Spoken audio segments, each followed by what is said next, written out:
Hey everybody, it's Galmanex and welcome back to the Magic the Gathering Final Fantasy Early Access event. Thanks again to Wizards Coast for this promotional early access account, and with the disclaimer out of the way, let's get into the pack 1. Pick 1.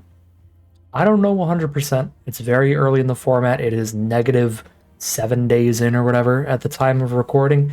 So I don't know what's the actual best pick here. Maybe some efficient removal like Sephiroth's Intervention. Maybe the equipment deck is actually really nice and it's supposed to be Gilgamesh. But we're taking Best Girl. Aerith is joining the party, and we're going to go for a life gain clerics style strategy. There are a lot of cards that can synergize in a life gain deck in this set, and once again, Aerith is my literal favorite Final Fantasy character. Pack 1, pick number 2. We can stick to mono white with a weapons vendor to draw a card, and it's pretty good with all the job select equipment and stuff. We could Phoenix down Aerith. We could live the actual dream, the fantasy everyone wishes you could do, and Phoenix down Aerith, which is hilarious. But I think Renoa actually has some really strong abilities, and Angelo is just the cutest, so obviously we gotta go for that, right? 5 mana for a 4/4 and a 1/1, and whenever Renoa attacks, you give one of your creatures +1/+1 for each creature you control, which is quite a lot of damage, so I like the Renoa here. Balthier and Fran are a really fun build around. You build like a vehicles deck with them. There's a lot of cool cards in the set. But let's go for the Renoa here. Pick number 3.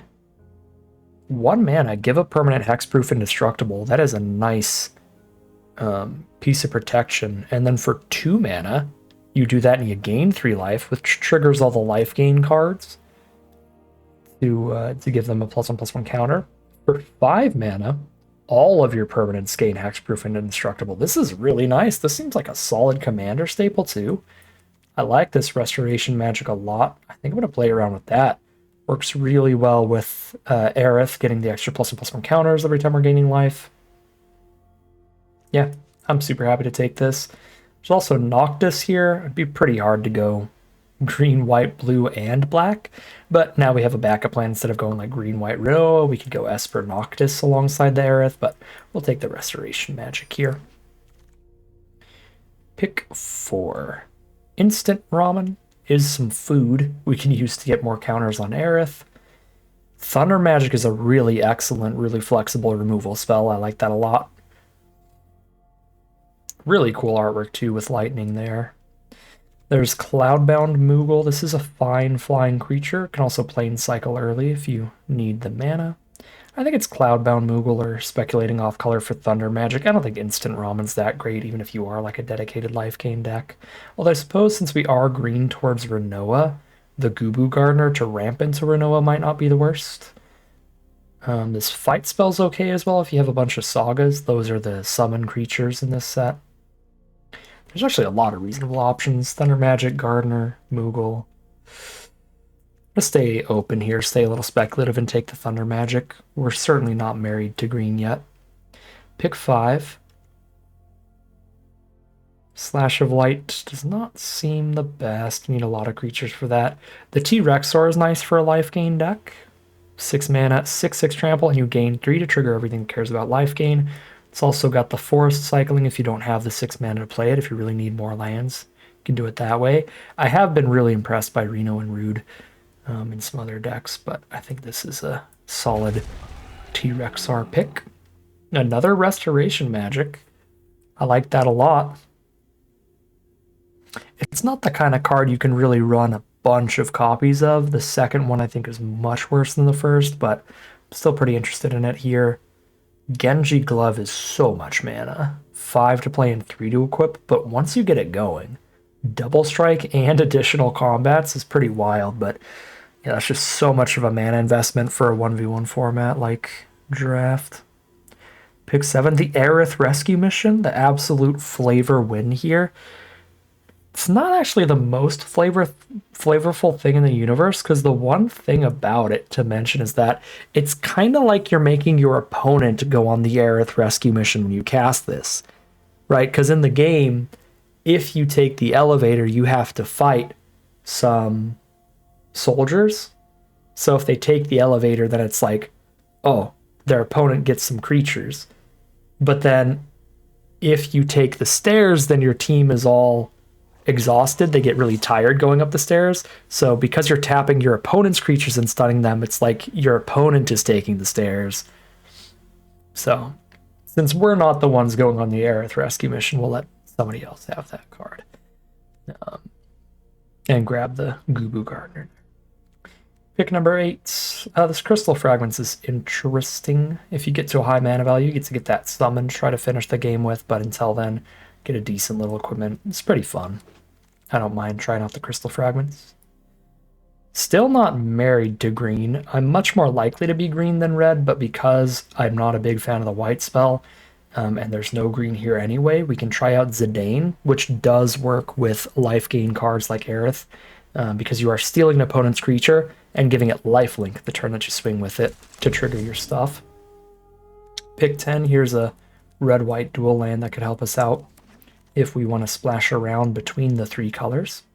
Pick 11, nothing great. Just take a fine draw spell. Pick 12, random bomb. Pick 13, random land. And pick 14, fine filler cats. Pack 2, pick 1. We see the Aerith rescue mission again. It's also another T-Rexor. There's this Raise a Chocobo side quest. If you can manage to get 4 birds on the board, this card is insane, which is not the most consistent thing, but even by itself, 2 mana for 1 bird, 1 Chocobo there is pretty good. What about Ash, Princess of Dalmasca? 3 mana, 3/2. Whenever she attacks, look at the top 5 cards of your library. Put an artifact from them into your hand. Okay, I have like no artifacts right now. It is early enough to take her and try to get some artifacts. I think I'm perfectly happy to just take the 2 mana 2/2 Chocobo, but T-Rexar does look like really good top end for this deck, so I'll take another T-Rexar. Pick 2. Chocobo Kick is some decent cheap removal as long as we've got a creature on board to use with this. I'll take that over the weapons vendor. We'll go for like a go-wide creature-based deck rather than a pretty equipment-heavy kind of deck. Aura Sight is really excellent removal. You exile whatever you need to, and you have some mana working for you as well. Now we're really looking for more cheap creatures at this point, it looks like. So just the filler, some more like Gubus and stuff look fine. Getting towards our T-Rexes. The Coral is also fine. Tifa's Limit Break is okay. It's a pretty simple, pretty basic deck this draft, but it looks like we're in a fine position right now. I think somebody else is drafting a lot of the life gain cards because we haven't seen anybody else that really cares about gaining life. And there are a few pretty good cards that trigger like every time you gain life. Very similarly to Aerith, it's pretty much all just like getting +1/+1 counters as you gain life. Pick 5. Well, we really want to find some Saga creatures to go with Garnet, but a 2 mana 2/2 lifelinker already has decent synergy with Aerith, especially when it's a legend to be able to move counters around. But Garnet is very strong with any of these summons, the Saga creatures, because not only are you removing lore counters from them so that they stay around longer, but you're buffing up Garnet as you do that. Garnet seems pretty spectacular. And that's a good sign that green and white is a good color pair to be in. So we really want to take any summon creatures highly if we see them, any Saga creatures. Weapons vendor looks okay here. Pretty filler. Blitzball shot, combat trick. Could try to splash in the Cipher or the Cipher. Pretty scary abilities. I don't have really good cards to cast out of my grave with Cipher though, so we'll just take the weapons vendor. Solid filler card draw. Green-white dual land looks pretty decent. This only looks 3 cards deep, this Commune with Beavers. I'm not that into that. We'll just take the green-white duel. The Death Toucher's not horrible either. 1 mana, 1/1 Death Toucher is always a fine filler card. Just another green-white dual land. I am also a fan of the Castle Guard though, replacing itself when it dies. If we have a really wide board and we can make it up to 7 mana, putting a +1/+1 counter on your whole board is pretty big. 4 2/2s as well. So much mana, but that could be a finisher for us. I'm just going to grab the fixing, though. Take the rescue mission here. 3 1/1s into Renoa is pretty nice. Another weapons vendor. Nothing much here. If we do any splashing, the world map will help out, though. Airship crash. I guess because it can cycle, it's main deckable enough. Blow up an artifact, enchantment, or flyer. Here's another copy. And pack number 3. Just looking for some summons, really. Some saga creatures over everything else. We opened up no summons. Ooh, Brainstorm. Sick reprint. I've got another mana ramp creature. I've got a fight spell. I've got the 2 mana cleric to go with Aerith. I think the 2 mana cleric's the most synergistic card we can pick up out of this pack, so we'll grab that. Really hope somebody passes us just any summon. I don't think we've seen like any summon since pack 1, maybe. There's another good removal spell here, though, another white aura site. So we'll just take that. There's a Laboratory Maniac reprint. Super, super cool. I love the artwork on the reprints in this set. They are fantastic, and the fact that you can open up and play boosters, you don't have to open up collector boosters to get them, is particularly great. No saga creatures. No saga creatures all draft long. Another White Mage's Staff to go with Aerith seems awesome, but again, in any game that we're not drawing Aerith, just a massive finisher like Diamond Weapon is probably better, or even a T-Rex. So there's that, but I want to go all in on Aerith. I'm taking the staff. Pick 4. All right, well, that helps a lot. We didn't get any saga creatures still, but what we did get is a second one of the life gain build around cards. The Excalibur keeps charging up as you're gaining life, and then essentially makes any of your creatures, like an Ajani's Pridemate, it's going to give it all the buffs from all the charge counters it's been building up. No summons whatsoever today. We can get a Castle Guard, or we can get the really late game ramp, the Reach the Horizon. I already have a couple Aura Sites ramping into the only 2 6-drops we have in this deck. And some Gardeners. Not really in the market for Reach the Horizon, as awesome as that artwork is. We'll take the Dwarven Castle Guard. Pick 6. No summons were seen that day. We've got Phoenix down. We've got You're Not Alone and Gigantode. I don't think I'm going to have room for Phoenix down out of all our non-creature spells here. So I'm going to go for just the Toad. Pick 7, no summons yet again. We could take a third White Mage's Staff for another removal spell with the Chocobo Kick. I have 2 Aura Sites and a Chocobo Kick. Play some airship crashes for like against flyers. I really want to make sure that Aerith and the Excalibur are like as strong and consistent as possible, so I'm going to grab the staff here and get those just triggering all day long. Here's the Bard's Bow. Here's a 6-mana removal spell. Pretty filler removal, but since we passed up on that extra removal earlier, we are definitely still in the market for more. I don't think I'm playing this Coral, but I'm definitely not playing the Laboratory Maniac. I'll certainly play the T-Rexor. That I'm perfectly happy with. And this will be a really, really simple deck. Hopefully this is like the simplest deck that we end up drafting here, because it's quite a basic one, but it looks perfectly reasonable. We really need to draw Aerith or Excalibur to do anything super good, but it's just a fine curve of creatures in general. Wrapping things up, topping them off with just a big dinosaur as just the regular game plan. And the powerful game plan is getting lifelink triggers turn over turn with an Aerith or an Excalibur on the board. So simple deck here, but looks like a very reasonable one. Creature count, we want to get that to 15 to 17. And currently it is at 1, 2, 3, 4, 5, 6, 7, 8, 9, 10, 11, 12, 13, 14, 15, 16, 17, plus the rescue mission is 18 creatures, essentially. So I can cut 1 to 3 of them if I want. This Gala Cat seems pretty bad. We don't have that many artifacts in this deck. Not in love with the Gigantode. Okay with just cutting those two. And then 3 non-creatures get to be cut. We have the airship crashes, of course. We have the crystal fragments I'm not the biggest fan of. I guess this would be our 1 saga creature. Once I get to 7 mana, I have 1 saga creature to go with Garnet's ability. Garnet is really just the lifelinker in here for Excalibur and Aerith, sadly. Yeah, this is just really, really slow generally. So I think I'd rather just cut it here and run the deck like this.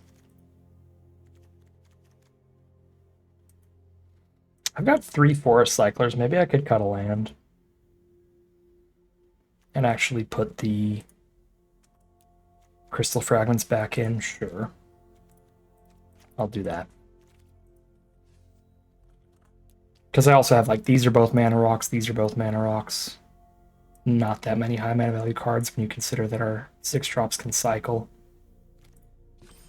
15 white cards and 9 green. I'm on a 50-50 split right now. Let's lean towards white, but then we'll call it a deck here, hop into the gameplay, and see how it does. Alright, here we are on the play for game 1. We have the White Mage's Staff into Aerith, and if they don't have immediate removal, we have Restoration Magic as well to help protect her. Very, very tempted, if we hit another white source, to wait to cast Aerith until turn 4. We can just play the Castle Guard first instead. I think I will do that if we hit another white source, but if I don't have the white mana, to where like I just have a Plains and 3 forests, I'm not going to be able to play Aerith and Restoration Magic on that turn anyway. Okay, now I have Excalibur, so I have an even better play if I don't want to play Aerith first here. We can play Excalibur and the Castle Guard. So now I think regardless of the land I draw, I'm going to wait for Aerith a little bit here.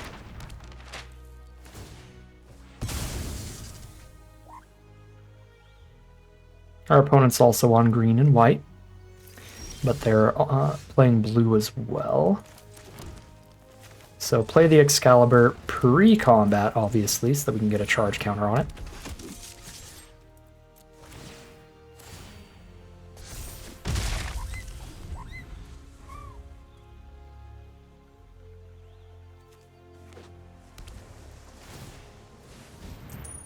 They've got nothing to do turn 3, they're just going to flip a coin. Oh, let's go, we got the white source, so we get to cast Aerith and protect her with Restoration Magic. I am living the dream right now. Look at all these counters. See how our opponent gets out of this one. It's going to be an insane amount of damage next turn.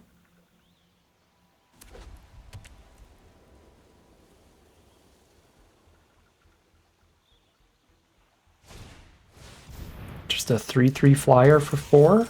Certainly not going to do it here. I can Chocobo Kick, and that'll gain more life and get another trigger. It's fantastic. This takes 3 to equip. That's kind of a lot.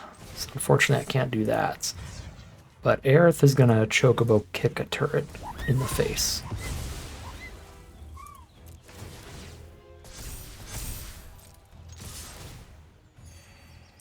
Oh my god, look at this. This is insane. I mean, we drew both of the rares that we built our deck around. It's obviously really lucky, and our opponent has cast basically nothing. So this is just everything going as well as possible. Do not touch Aerith. Restoration Magic. Get out of here.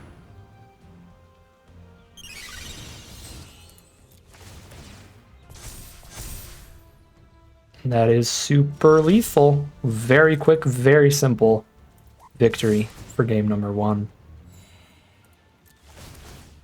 Had to go on our own little Aerith rescue mission.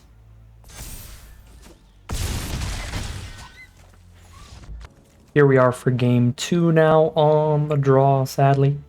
And none of the big synergy cards. We have some decent cheap plays, the White Mage's Staff and the Dwarven Castle Guard for the early creatures, and the Chocobo Kick to deal with whatever the Ham TV plays here. Early, that's particularly scary. Get the staff going immediately in case we draw into Aerith or the Excalibur.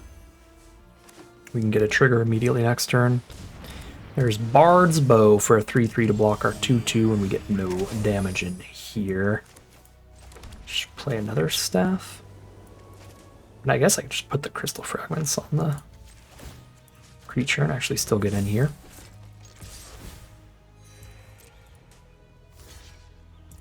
And you can have the trade. Here's another staff.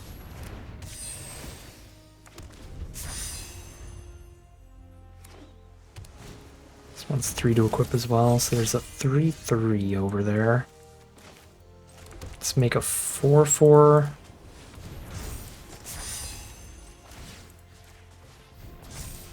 Just stay jamming.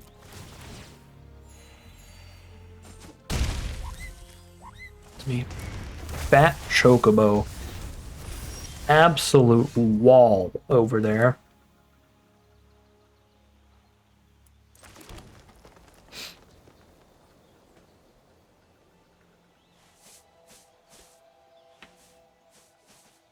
Restoration Magic is 1. Play the Gardener and the Castle Guard and have Restoration Magic up here. I could Chocobo kick the Chocobo, but then their double blocks are still pretty good. Yeah, we're just chilling.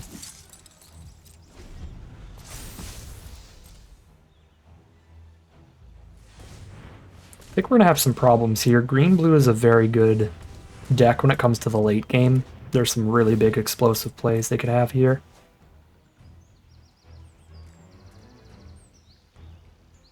Then they're really stable already off the Fat Chocobo.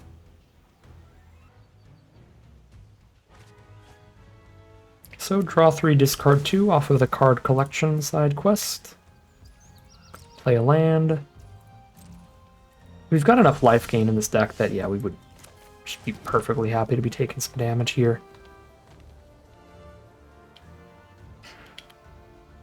Can make a 5/4 with the Castle Guard, but that's not even that good here. Yeah, we kind of just have to draw something else.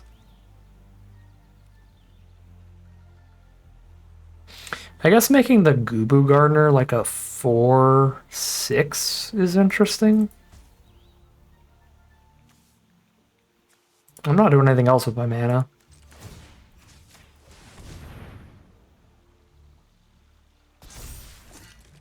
Set that up for next turn.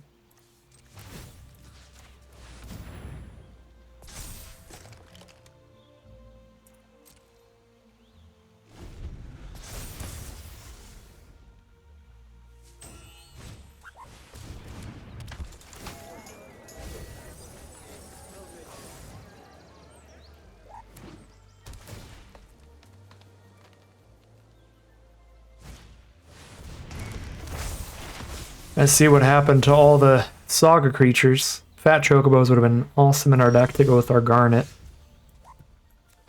So I'm very jelly right now.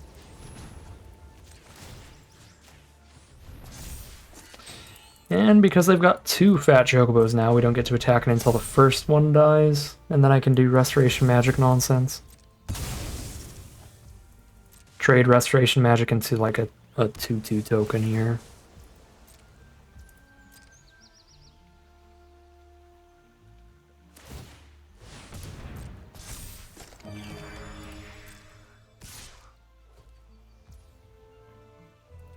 I got the life gain to just take this. Down to 17. Chocobo dies in 2 turns anyway. Oh, they got the 8 cards engraved for the magic card. Jeez. Hello, Aura Sights.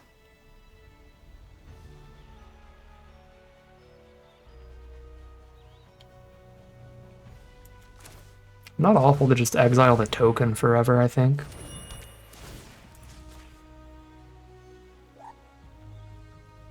And crew in response, I suppose. Sure.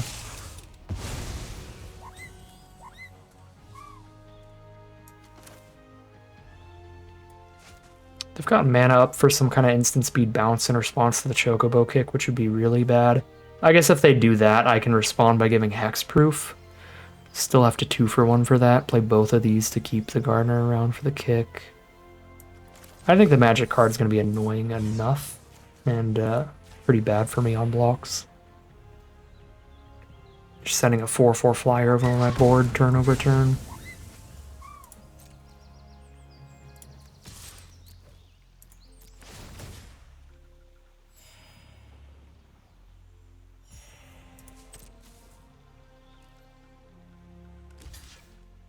Chomp, sure. Move the 1 over.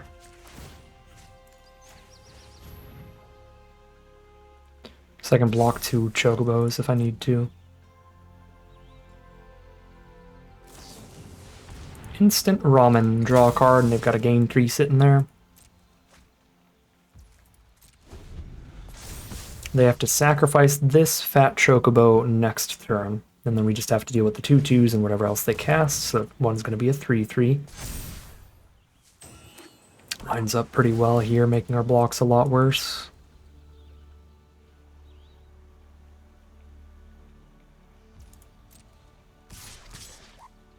Yep, take damage, go to 9.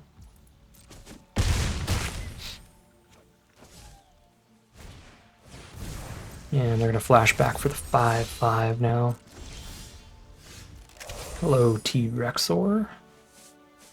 That is a fantastic card to put the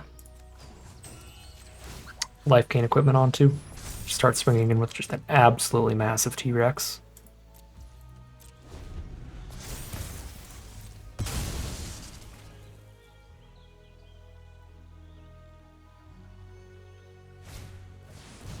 Ignis. Some good ramp here. And Ignis can start exiling creatures from graves to get more food tokens. Should be a bunch of life gain as well.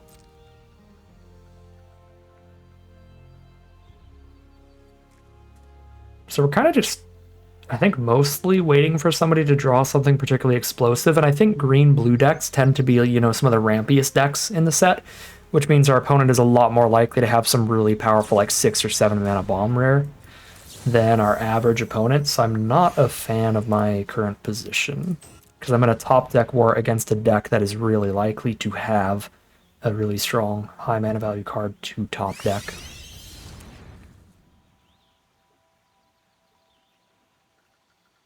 They've also got a lot of really good card draw going on. The, like, Dreams of Laguna flashbacks and stuff like that. 5, 6, 7, 8, 9, 10, 11, 12 toughness over there.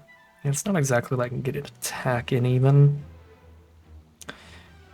I guess I can try to finish them off with the summon ability here.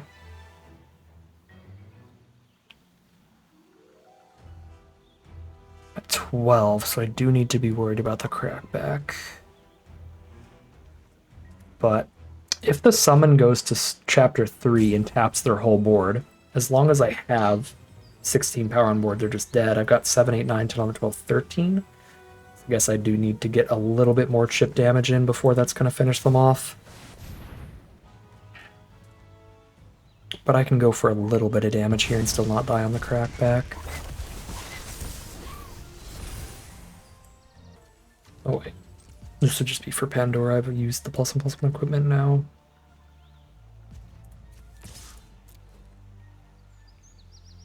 This is going to be close, but I'm going to go for the Alexander race and see how it works out here.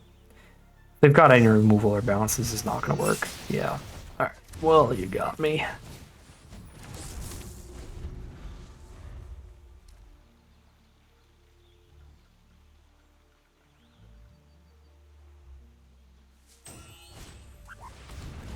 Town Greeter. Get another land. Or completely miss. That feels good for me. Milda Saws, that's one of their bomb rares.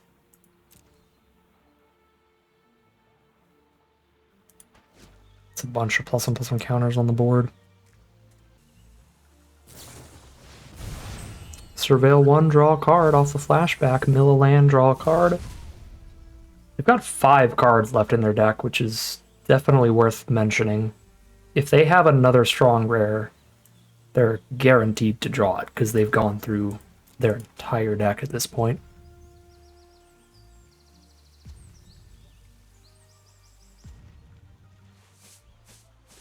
With all this digging. 6 mana for the T-Rexor. I have 4, 5, 6, 7, 8, 9 mana total. I can spend 3 and still play the T-Rexor. So let's gain a life and do 1 more damage here with our flyer. I mean, I guess they're pretty much guaranteed to blow this up, because otherwise they would have just equipped the bow instead of drawing a card, I think. Oh, no, they're just going to eat some ramen. Okay. Put them to 14. And then I'll have 6, 7, 8, 9, 10, 11. I don't have 14 power on this board for when I tap their entire board. That is depressing. I will not have lethal on board next turn. But I can get a good chunk of damage in.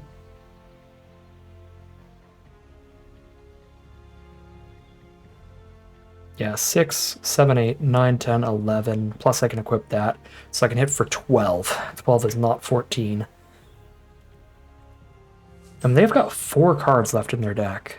You might have to be all in on the mill strategy.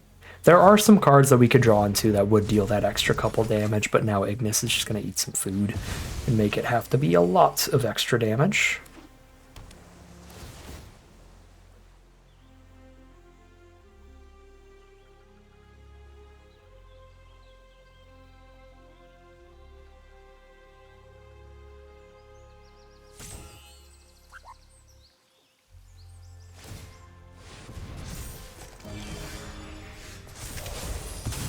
I like that draw, T-Rexor.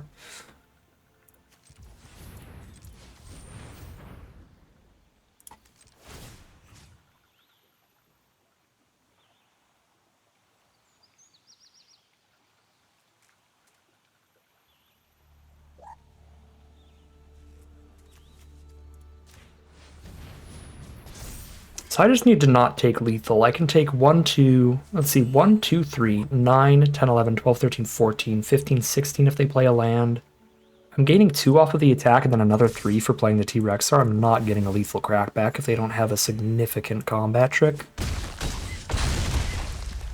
So I'm going to go all in on his damage for the 2-turn lethal off the double trampling T-Rex. Plus the Pandora gets to blow up their biggest blocker to get the trample damage through.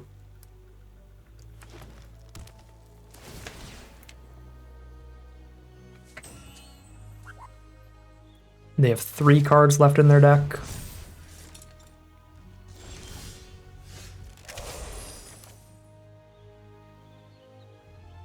I do not have the mana to play this and blow up a blocker.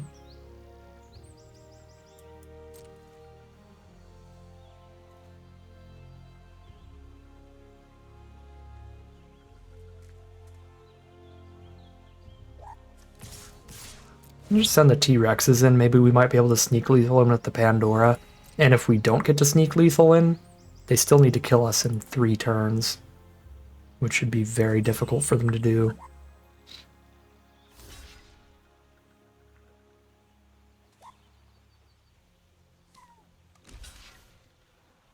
Seven power and toughness blocking the 7/7.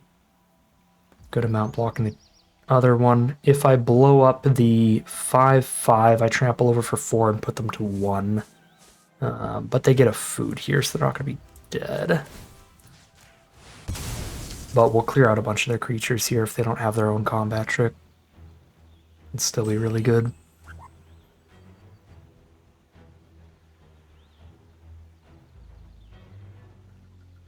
We're at least like clearing out a significant enough portion of their board that it should be almost impossible for them to kill us in just a few turns. Again, unless there's some really strong rare left in their deck still. Yeah, I mean, we just clear out nearly the whole board here. Here's the weapons vendor. Hit the land. There's a town greeter, mill the rest of the deck. Okay. Had our opponent just mill through their whole deck. Oh! Hilarious. Oh, this bonus sheet has been crushing my soul. Well,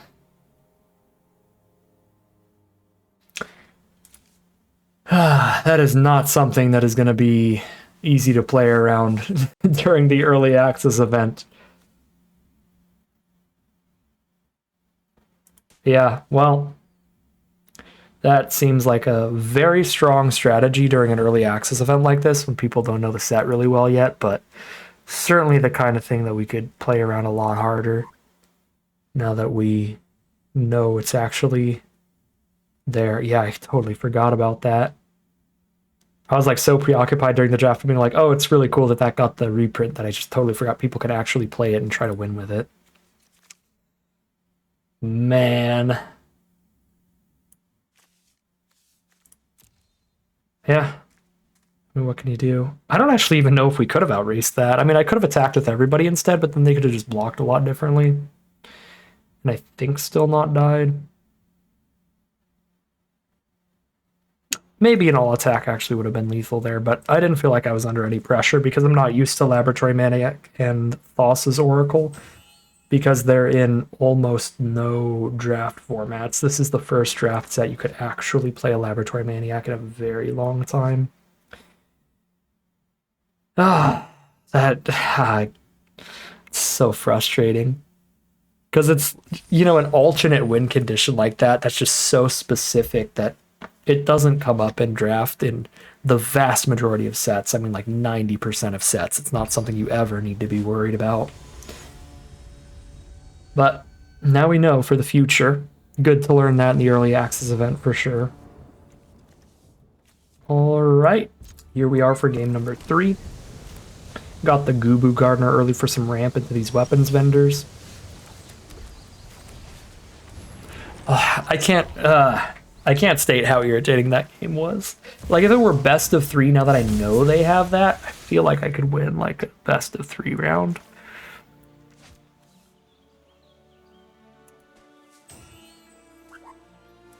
This bonus sheet is so insane in this set, man.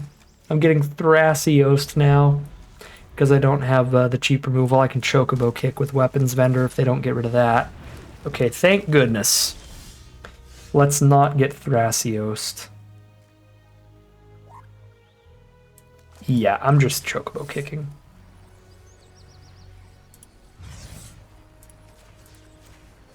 And making sure they do not get to draw a million extra cards here.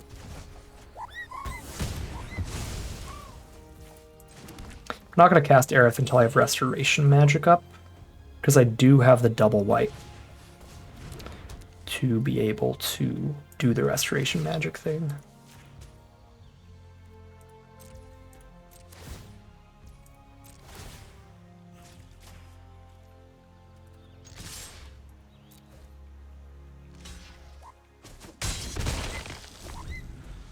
Excuse me.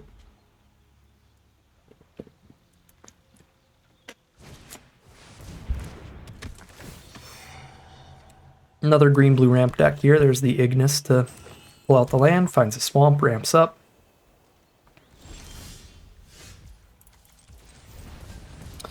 Here's Aerith.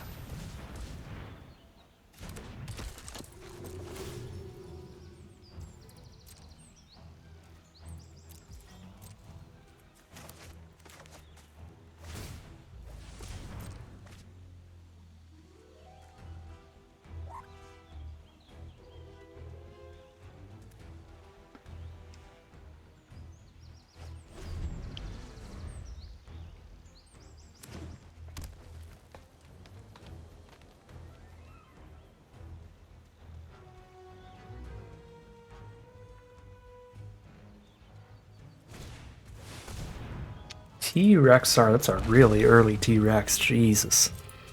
To make it really difficult to get the life gain attacks in to get Aerith triggering.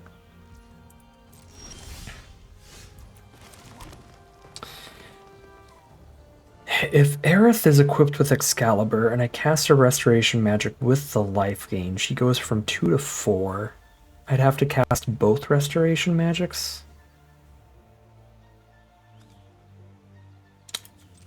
Not quite gonna be there. After I cast the T-Rex, or I've got a plan for the life gain, I suppose. Okay, White Mage's Staff also helps a ton.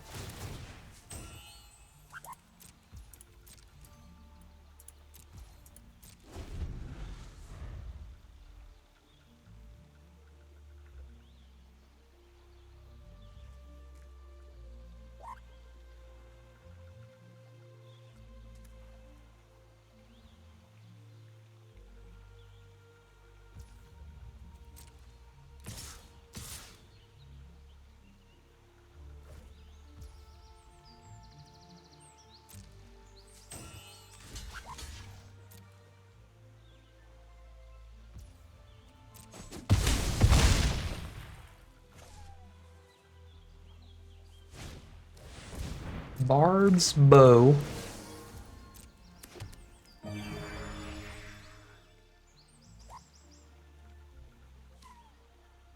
Musical Chime is always great.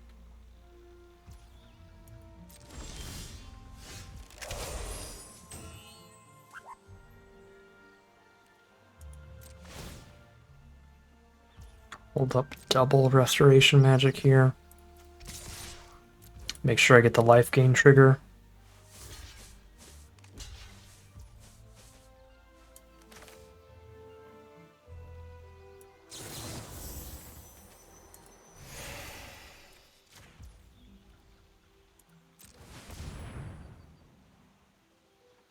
So we get a Restoration Magic trigger and we get an Aerith lifelink trigger.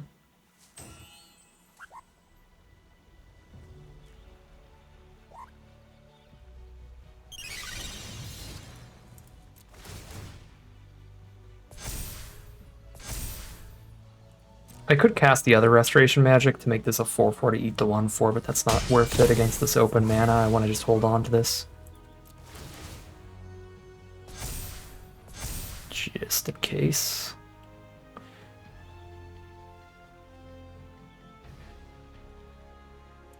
Probably do have to actually force cycle a T-Rex or here.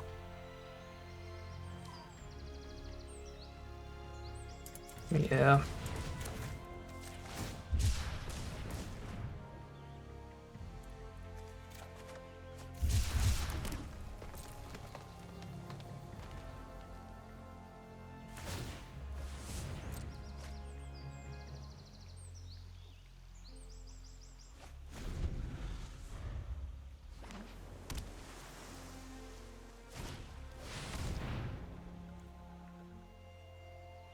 This is the kind of card I was worried that our last opponent would have. Just one of these Mega Bomb 7-drops.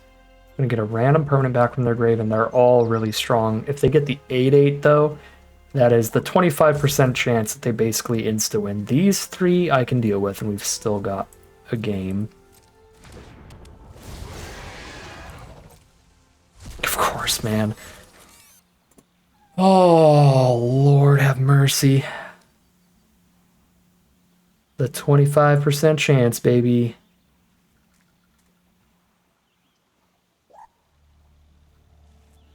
They don't actually get to put any stun counters on the board, which is something, but... And they've got the 7/7 still. They get another card back from grave every attack.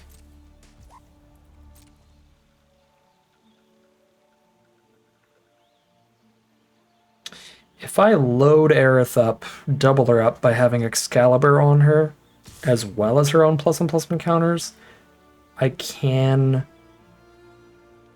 get her to 7 power to attack into Sin here. Plus gain 1,000,000 life off of attacking with her.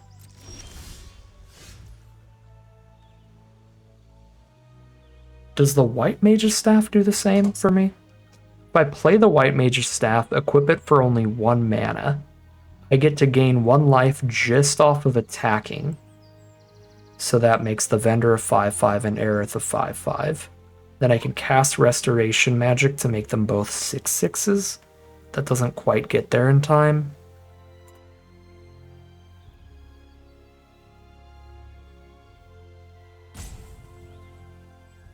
Yeah, I have to just put Excalibur on Aerith.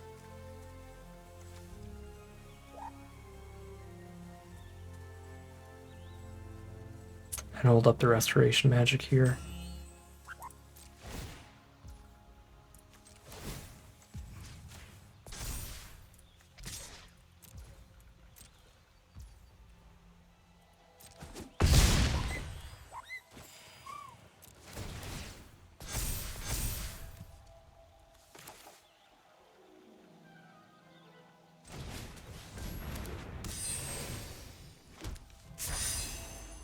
I don't have the white mana to play the other staff without holding up Restoration Magic.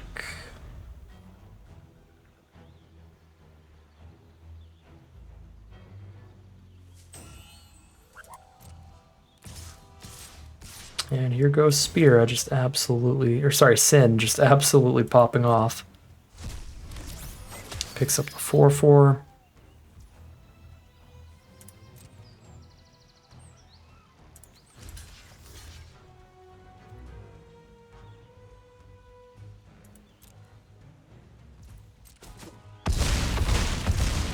Down to 6 we go.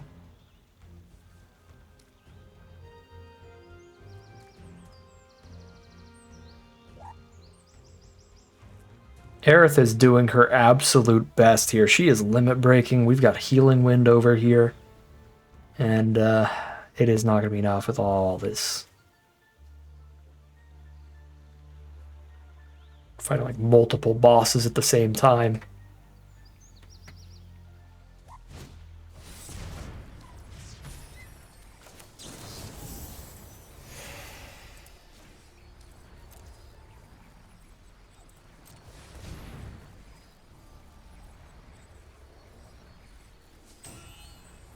They have the double removal now. Alright, you got me.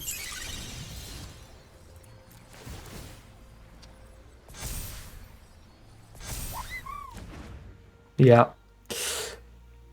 Mega destroyed by Sin here. I mean, the Wombo combo that they had an 8/8 engrave, and it was also the very first card they hit, was particularly deadly. But Sin is one of these rares that if you can't kill it, it will kill you, basically immediately. And that's the game. We are 1-2 heading into game 4. Alright, really slow hand here, and we're on the draw doing absolutely nothing till turn 4. I don't think we can really keep this on the draw.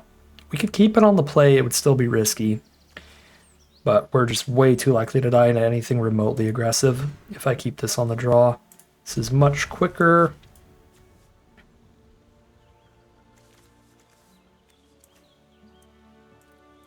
Yeah, we'll keep this one as a 2-lander.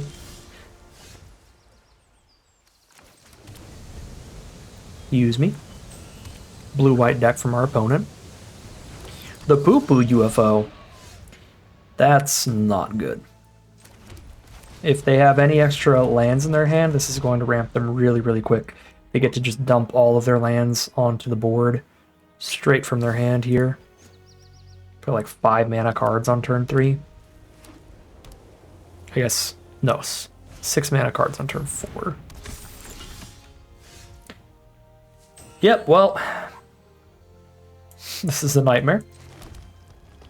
On the draw against the UFO with the 4th land. No cheap removal here.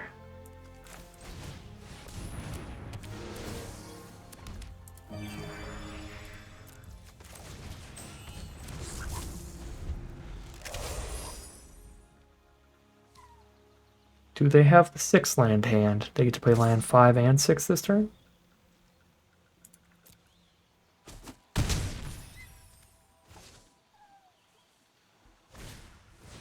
No. Okay, just play Tidus.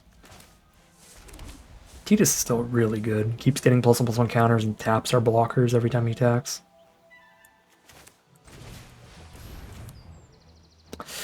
This is not looking good, though. They have two of their incredible signpost uncommons that are just like really strong synergy cards, and we don't have any of our synergy finishers. We don't have the Aerith or the Excalibur here. So our opponent's going to be kind of popping off and doing their thing, and we're kind of just chilling with a bunch of common creatures. Yeah, I mean 4 common creatures.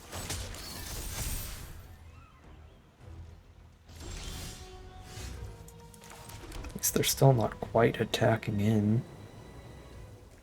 Can kill Sid here, which feels pretty good, unless they manage to draft multiple copies of Sid.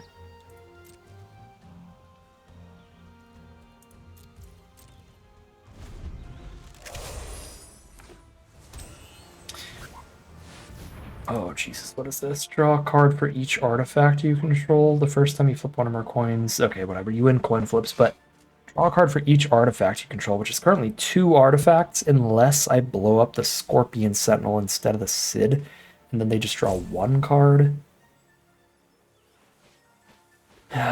Sid is a lot scarier, though, because it's also an Artificer. So now the artifact creatures are going to be getting +2/+2, as well as the heroes. Yeah, I think I still have to just blow up Sid and give them the cards, which is sad.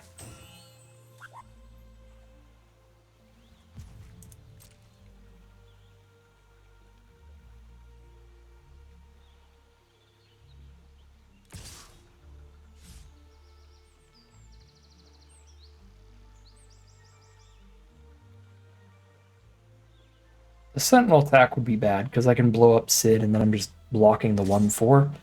The UFO attack would work fine. I'm gonna just bounce off it still.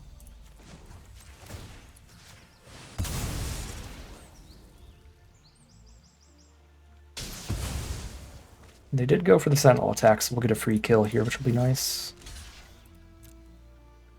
Oh no, the UFO does have a combat trick. They get to make it a 4/4, but this is still a profitable trade. We trade a 3/3 into a 4/4, so I still don't think it's a good attack for our opponent. Even if they do have the cheeky little trick there to make it not as bad for them. Still doesn't exactly make it like good for them.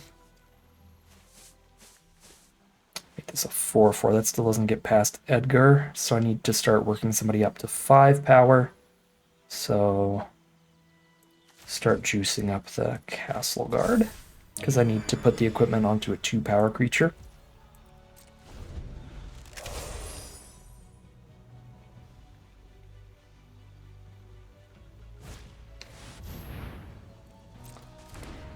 Oh, they got multiple Sid. That is gross. Now buffs for all the Sids in the graveyard as well. So we're getting huge buffs here. Garnet, but we don't have any Saga creatures.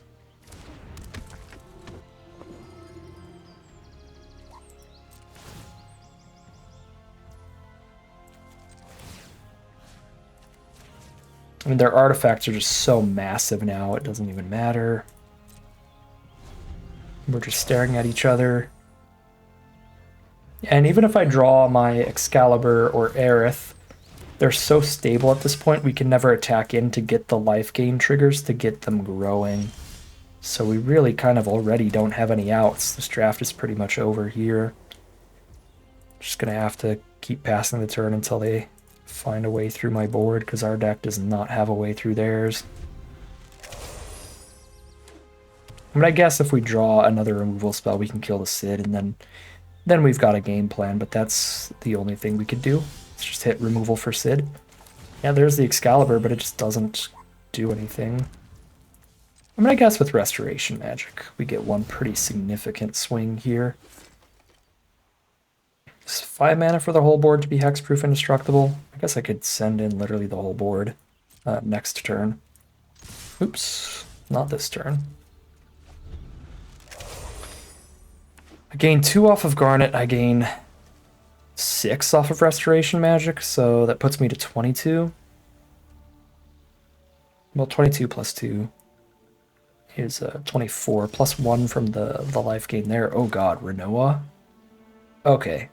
Actually, could really be talking with a hexproof indestructible swing off of Restoration Magic in a couple turns. Juice up the lifelinker at this point.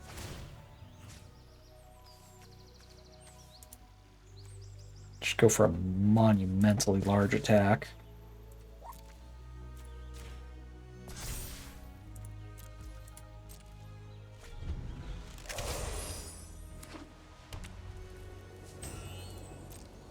Okay. Yeah, this is something. I haven't used this tier of the Restoration Magic before, but it only costs 5 mana total.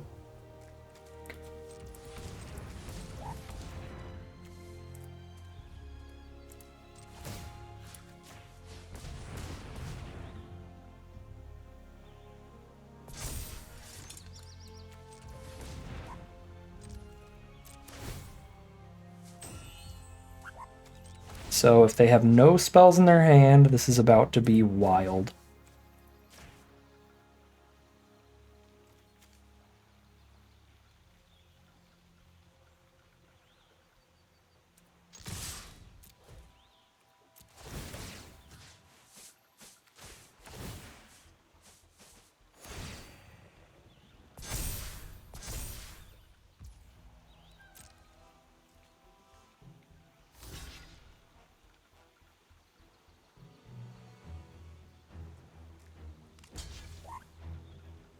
Because it's not even crazy good. I'm really just killing one of their creatures with a Force Trump.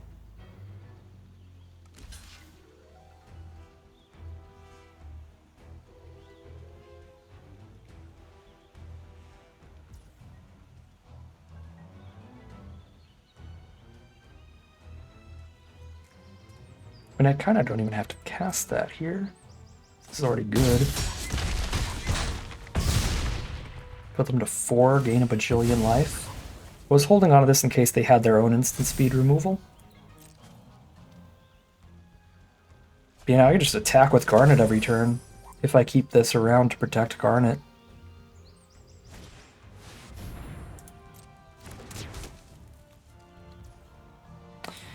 I held that there because if I went all out for this and they responded by killing Garnet instant speed, it would be pretty game ending for me. In a super bad way.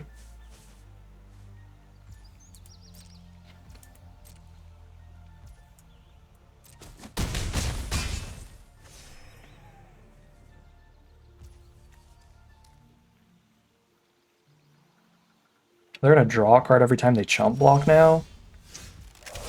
It's pretty nasty.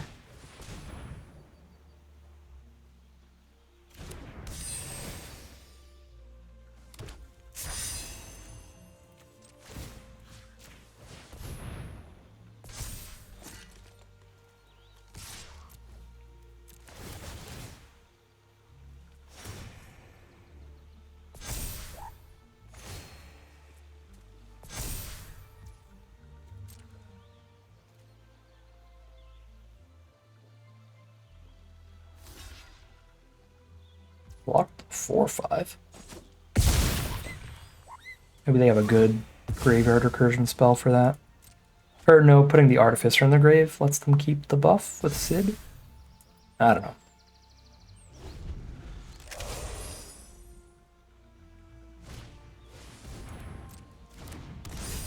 And they have like infinite chump blockers here. This game is going to go on a century.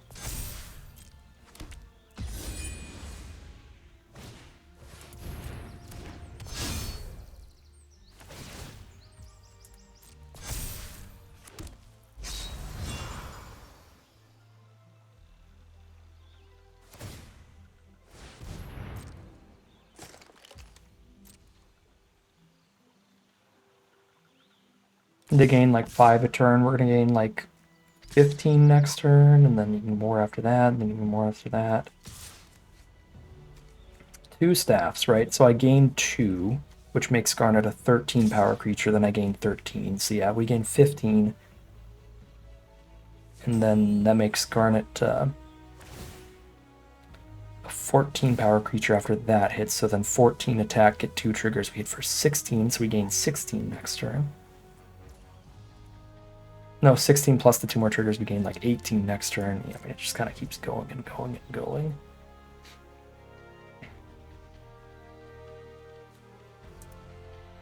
One, two, three, four, 5 power over here. If I have 5 indestructible power, that is kind of a big deal. Oh, I don't have the mana for Restoration Magic. Shoot. 5 power still a big enough deal. Yeah, if I can have 4 power on blocks, I can kill Tidus or Sid. So let's kill Sid.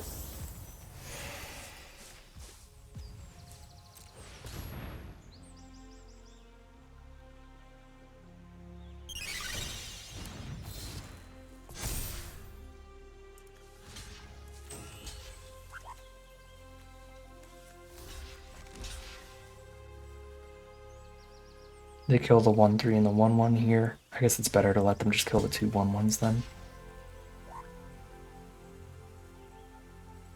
No, I'm probably supposed to kill the lifelink. Actually.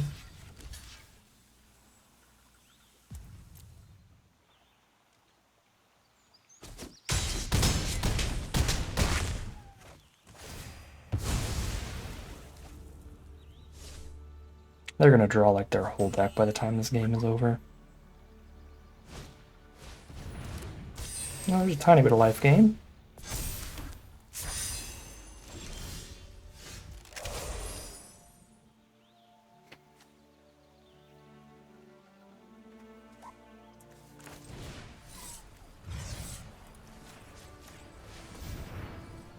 Say hello to life gain here. We'll go to like, oh my god, we'll go to like 48.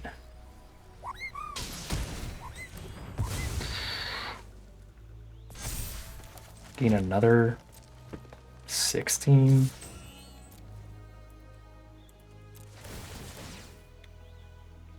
Actually 17. We gain 2 and then 15 off of the damage.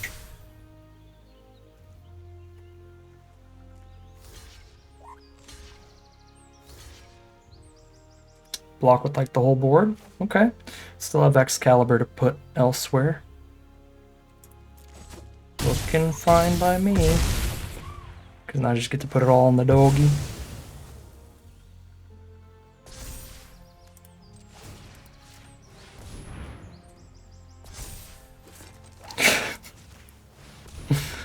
I gain significantly less life now, but I still have lethal attacks that force trumps or trades.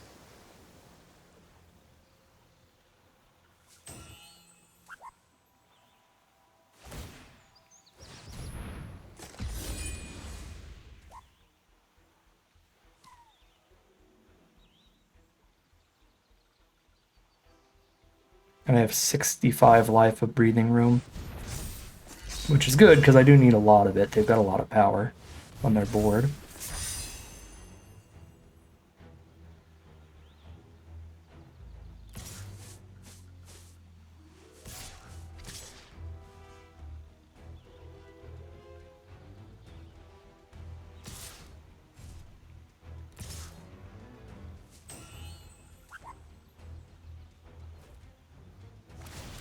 And they're dead if I draw removal.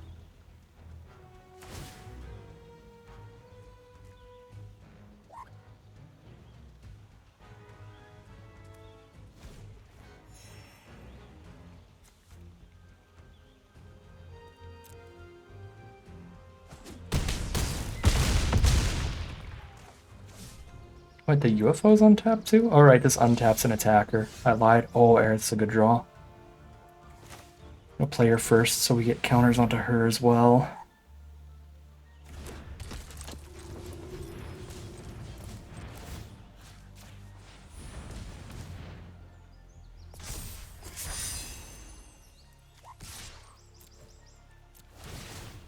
Force the like UFO chump block here.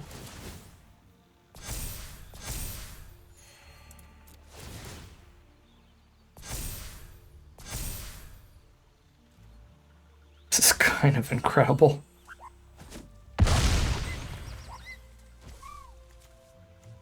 I can't move Excalibur to Aerith this turn or the dog will die, so just move the staff.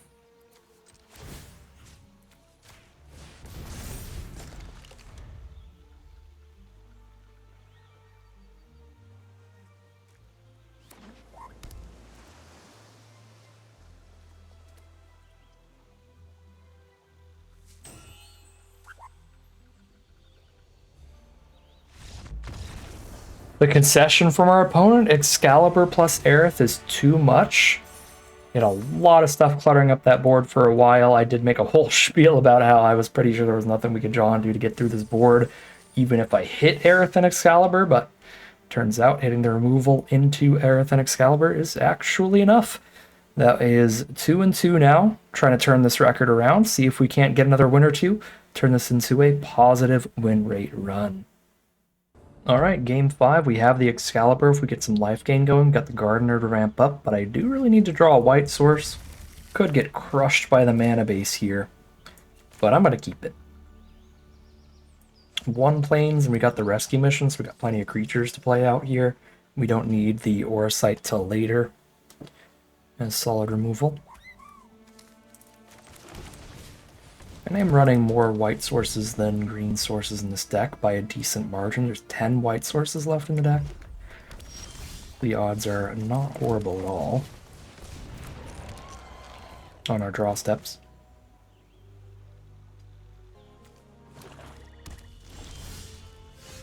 There we go, right on time. Want a little rescue mission here, get a bunch of heroes.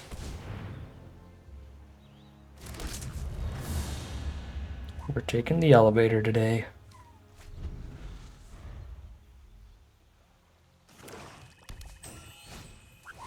Mysidian Elder from our opponent. Or Mysidian. Not sure. Which game is this from? Final Fantasy IV. Okay, really never played that one. Got a Chocobo kick, but my creatures are all so small it's not going to kick anything.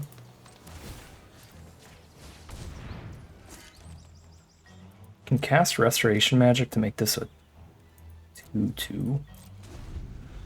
Actually, maybe should have put this on the Gardener. Get a 2/4 if I cast Restoration Magic. I don't know. Just get that mana investment out of the way here. Oh no! A 1/1! Goodbye. The double mage over there is kind of scary, though. Ooh, T-Rexar is really good, but I'm a mana off. So we have to wait a moment.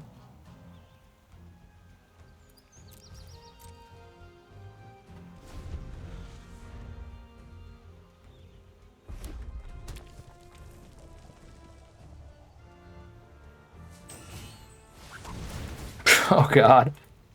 This is just the draft like 7 copies of Cornered by Black Mages and cast them until you ping your opponent out deck. It looks fun with 3 mages on the board. It's going to be a lot of damage.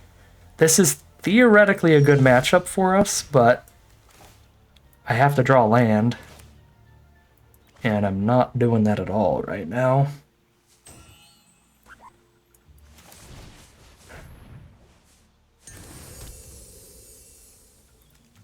They have the instant speed -2/-2 to somebody, and I try to Chocobo kick here, that goes really, really poorly for me. So I can't Chocobo kick till I also have the Restoration Magic mana untapped, which I obviously don't have right now because I don't have the mana to play 2 white spells in 1 turn. I can't play the Fragments and the Restoration Magic. Oh god. 5/4 Shrimp. Luckily they just passed the turn at least. Hey, Renoa. Well, now they're tapped out, so I can definitely just kill the 5/4 here. Instead of playing Renoa. Yeah, that actually seems very worth it. In fact, use this opportunity to also pick up a land and replay it and have 4 mana untapped afterwards. If I tap a white source, I could play the Aura Sight and Chocobo Kick. But there's only 1 card I want to kill here. Particularly badly. I think I save the Aura Sight. Maybe I'm supposed to just play Renault and pass. Give them time to play another card I actually want to kill. And then I can go Chocobo Kick plus Auracite next turn.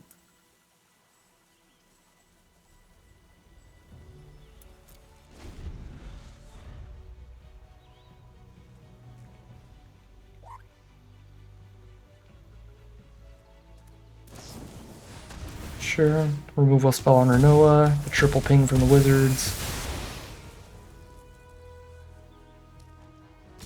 They will attack with it this turn. I guess because I don't have the open mana this time. It's weird they didn't do it last turn because it does have the haste. But yeah, I guess it is because the mana situation. And I can just play a T-Rexor instead. Sure. Gain some life, get my first trigger on Excalibur, which is a huge deal.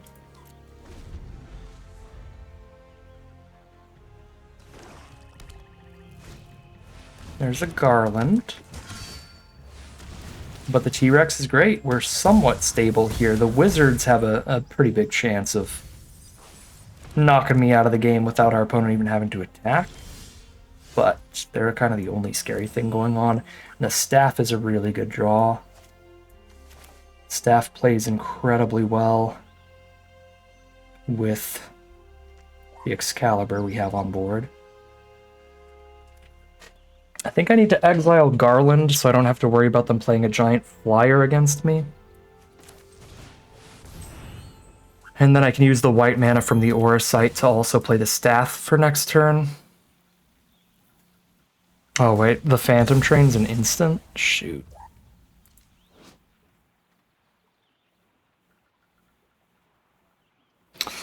Well, this giant flyer is going to be a problem then, but I have the Chocobo Kick for that then.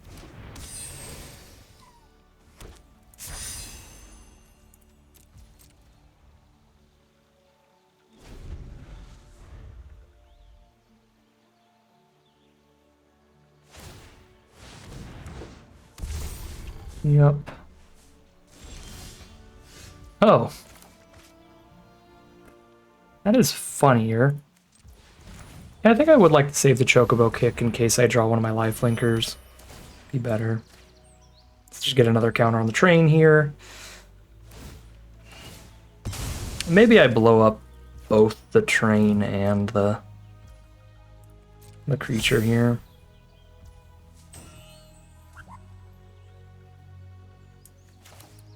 Let's actually just deal with the train.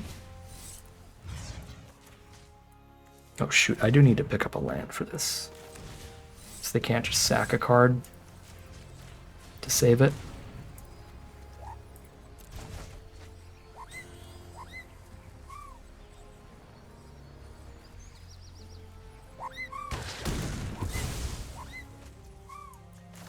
Okay.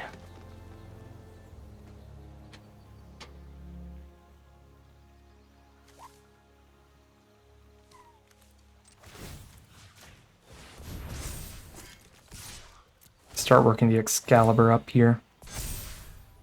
But I still need to leave a really big blocker up against the 5/4, which is why I'm not putting it on T-Rexor.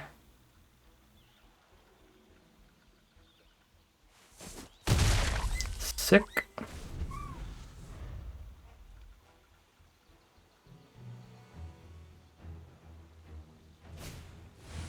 Ninja's Blades. That card is horrifying. And the fact that it is a non-creature spell that's adding to their creature count is nasty with all these black mages too. Yep, we gotta take the trade, because I can't let them hit me and draw a card, discard a card, and shoot me in the face for whatever they discarded.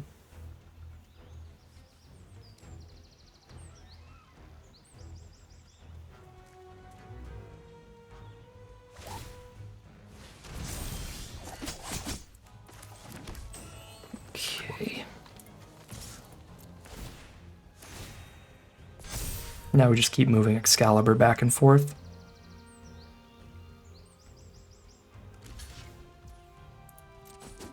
Chump block. Move Excalibur. Ooh, I'm actually forgetting about the 7 mana ability. on the crystal fragments. We could summon Alexander here, get a flyer going, get the full team tap. I mean, I can't do it now. I tapped out of that, but I can do it next turn. Probably should have done that instead of moving around the Excalibur. It's easy for it to get tucked away, especially again in the early access. So my very first times playing with these cards.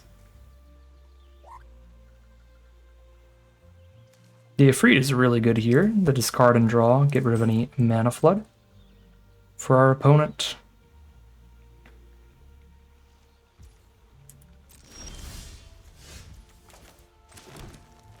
Alright, I guess I'm gonna send both here. I guess I might as well. I can flip Alexander and then send both, and then I don't even have to play the Restoration Magic to do it, because they're just already can't be dealt damage this turn.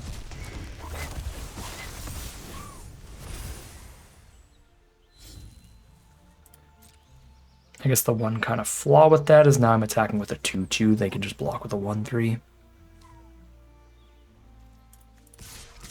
But I still got to trigger my life gain for the turn. So what are you going to do?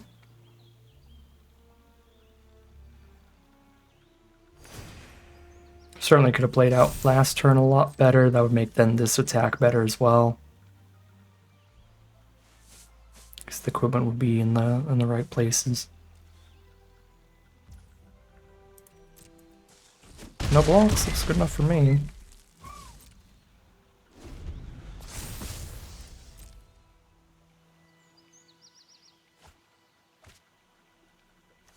Discard Chaos again for the recast here. Get the big flyer.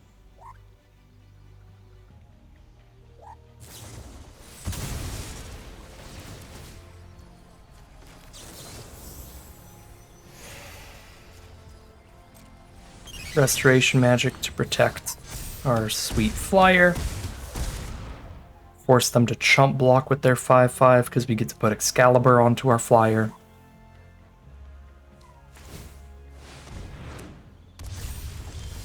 And win the game from there.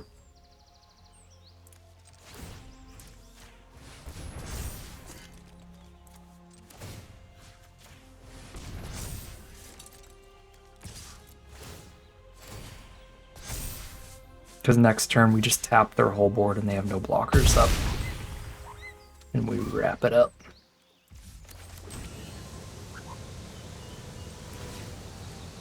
Excalibur onto the dog. Let's go. Onto Angelo.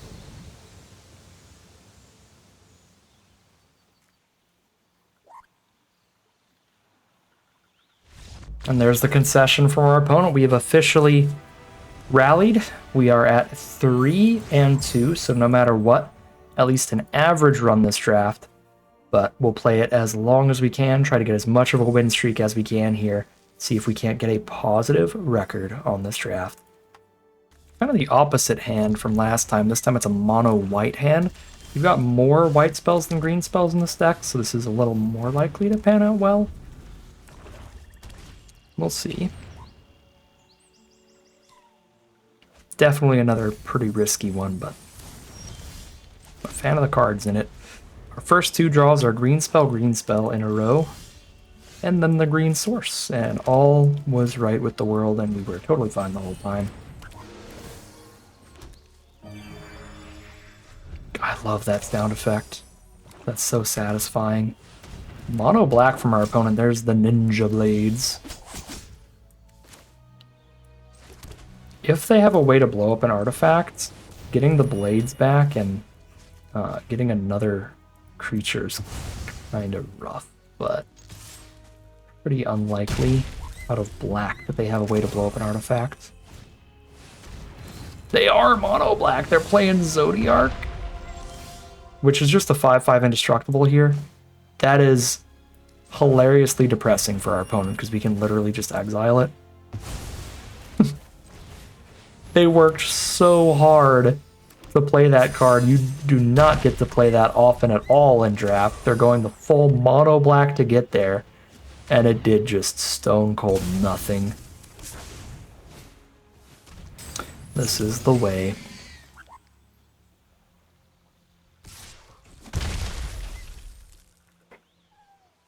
These aura sites are just fantastic. Removal spells that are also ramping us up. Just incredibly good cards. Oh, man.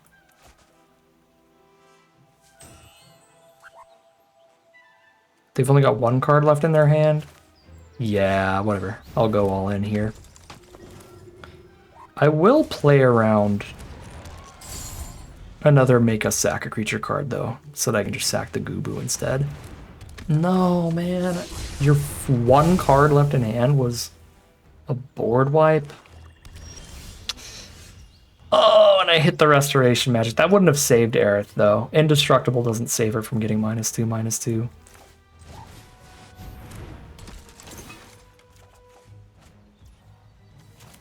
Wow, Garnet's a great draw.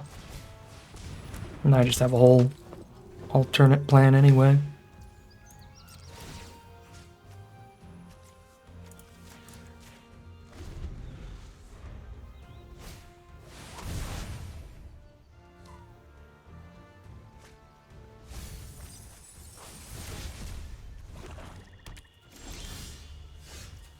More white mage's staffs?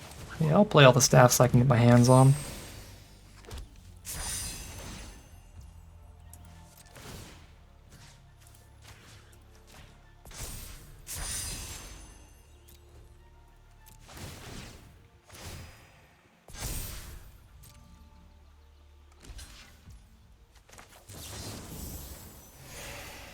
Keep the lifelinker on board if we can, obviously, because it plays so well with Excalibur.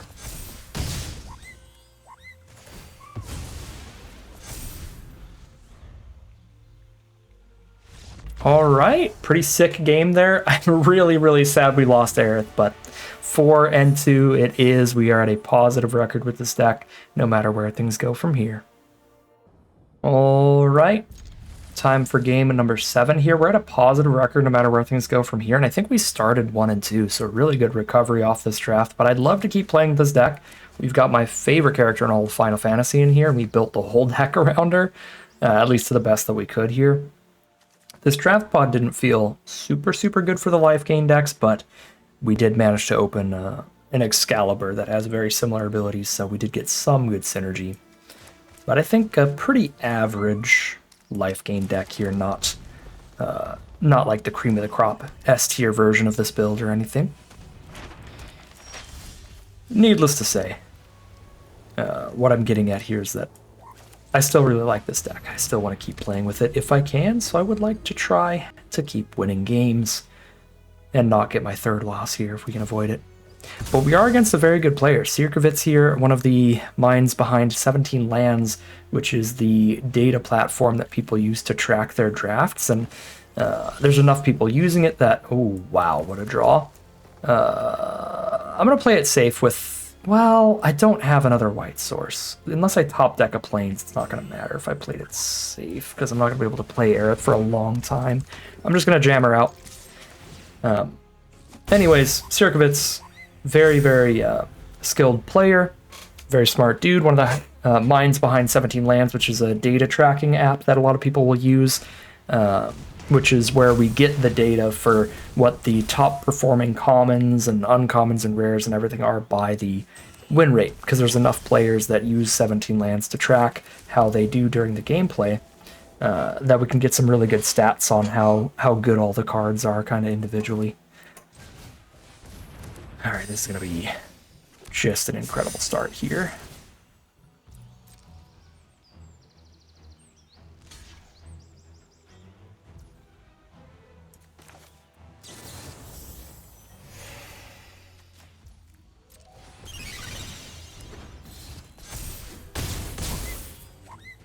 Another 2 triggers, and if Aerith dies, we put all the counters onto Garnet and just have a separate really big lifelinker.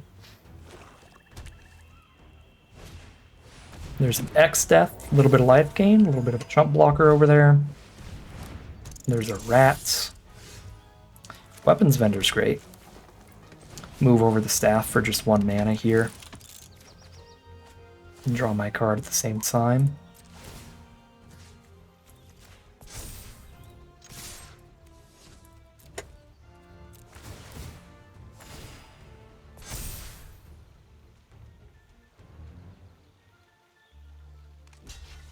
Chump block the Aerith and trade with Garnet.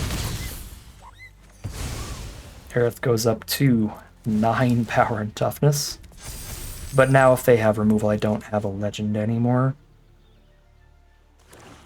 I am at 1,000,000 life at least, no matter what happens here.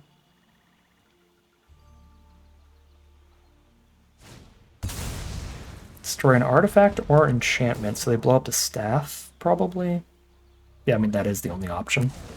Oh, they can draw a card, though. There's other options. Destroy an artifact, enchantment, or draw a card. Okay, fair enough. Another weapons vendor for the cheap equip.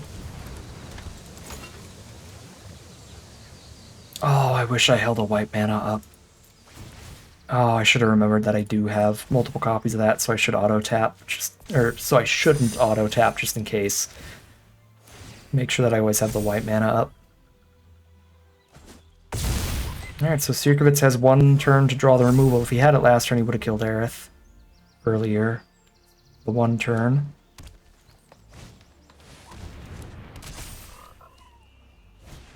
Oh, thank goodness. Okay, didn't draw the removal this turn. Now I can hold up Restoration Magic for the rest of this game and just ride Aerith all the way to victory. This is going to be fantastic.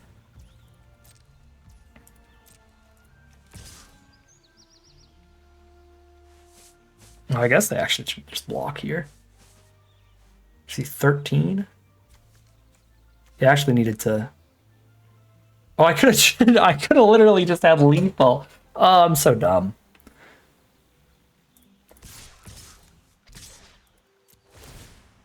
Well, let's send in the whole board, so if they want to kill Aerith, we get some extra damage in elsewhere anyway, since now I have to Restoration Magic on this attack. Anyway. I can't believe I punted that. This is the first deck I've ever used the Aerith Rescue Mission in, so I just didn't even realize that was a thing you can do. Completely forgot about the Flight of Stairs. I was just running this as 3/1/1s for 4. Mill 2, return a permanent from the grave to the hand if they sack this. But Sirkovitz is just like tapped out here, so it's not going to get there.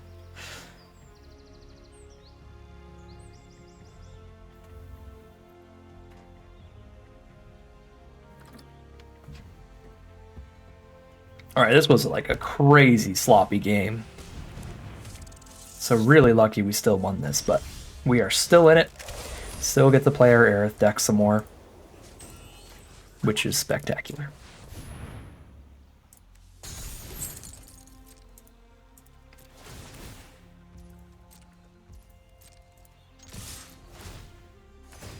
Aerith all the way to victory. That is 5-2 now. A very good record with this deck where everything's go from here. All right, here we are on the play for game number 8. We have made it very far in this draft, and we've got the Excalibur in the opening hand, which is fantastic. None of the life gain synergies. I guess T-Rex are sort of at the very top of our curve, but some really great removal. And there's a lot of very solid draws we could hit here, particularly the White Mage Staffs would be fantastic. Our opponent starts with Saz's Chocobo, which is one of the scariest 1-mana creatures you can play in this format. It just keeps getting bigger and bigger and bigger as the game goes on with all those landfall triggers. Luckily, our hand is solid against it. We have 2 different ways to get rid of it later. But it is going to get some early damage in if it gets bigger than the Gardener before we get to the Aura Sites.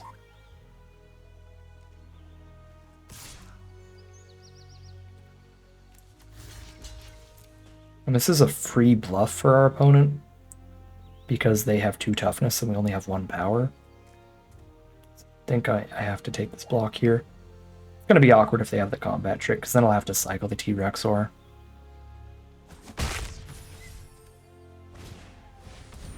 But it was just the free bluff attack there. Go for the Town Greeter. Ooh, they milled a flashback card. Oron's Inspiration. Give the whole board +2/+0 till end of turn. Cool. I guess attacking creatures only, but still. Missed the land drop, so no weapons vendor this turn is rough, but I can play it next turn. Now that I forced cycle the T-Rex.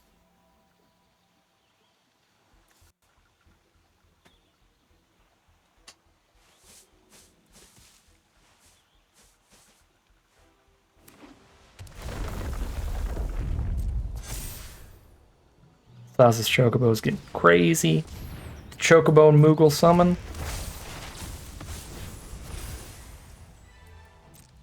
Yeah, this is pretty big damage, pretty fast.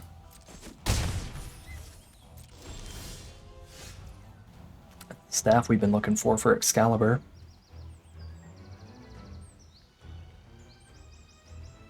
I think I'm supposed to draw the card here, trying to hit another land. No land for turn.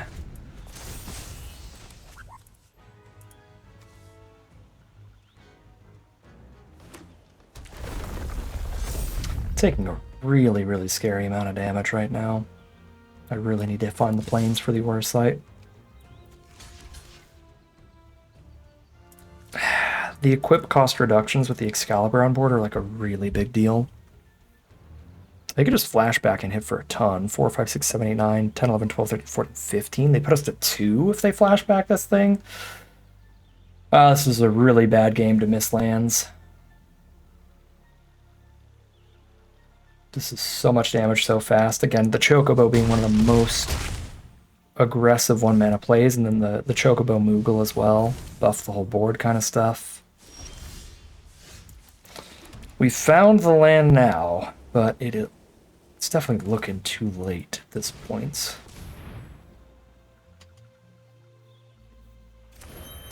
We'll see.